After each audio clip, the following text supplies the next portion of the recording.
Ayan guys, good morning.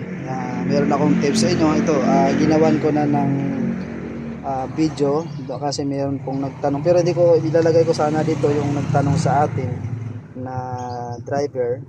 Ang kanyang sakyan daw ay nanginginig.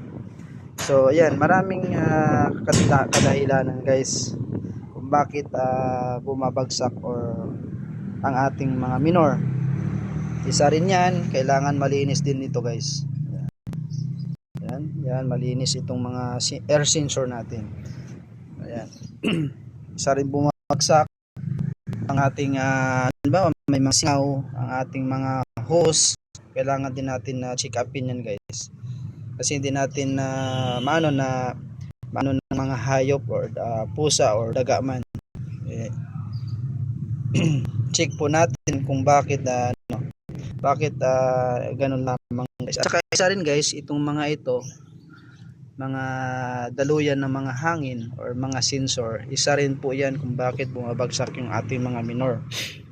So kailangan natin i-check yan, napaka-importante po yan. So ngayon meron akong idadagdag. May nagtanong kasi, hindi ko kasi alam kung paano mailagay dito yung kanyang tanong. Sabi daw niya, ang kanyang makina nanginginig. Tapos pag umarangkada, tumatakbo siya, ang kanyang takbo ay hindi smooth ang kanyang takbo, parang palyado. So ganito guys, ang sagot ko, meron tayong 4 na coil. Ayan. Isa dito guys, merong hindi gumagana. So ngayon, para matrace ninyo guys na hindi gumagana, paandarin ninyo ang inyong sasakyan.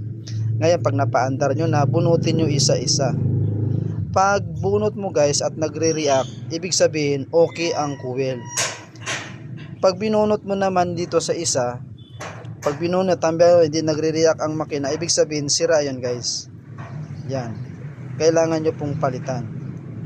Yan lamang guys. Pero pag bunot ninyo at nagre-react ang makina, ibig sabihin good yun, good ang ating makina guys.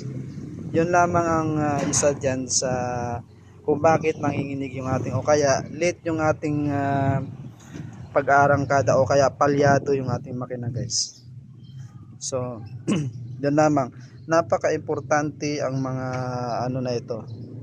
Kasi ibig sabihin nun guys, mayroong tumatalon na kuryente. Halimbawa, sira itong coil natin, or check din natin to guys, hindi lamang sa coil, no? Maaari din sa spark plug.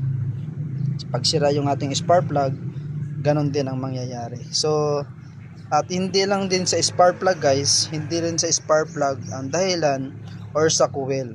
Maaari din dito guys sa mga wire or dito sa mga clip na ito ang magiging problema.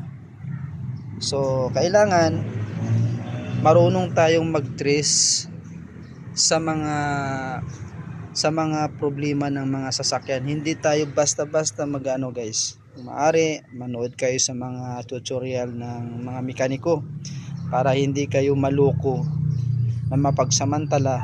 Hindi ko naman sinasabi ang lahat, no, na lahat na ganun. So maaari tayong mag-compare para makita natin yung kadahilanan o sino nagsasabi ng tama o mali. Yan lamang guys, bibigyan ko lang kayo ng tip. Alright? Thanks for watching. Kung nagustuhan nyo po ang aking video, pwede nyo po akong i-follow sa aking Facebook page, Henry Bravo Arcabal, saka sa aking YouTube channel, Henry TV Vlog. Thanks for watching guys.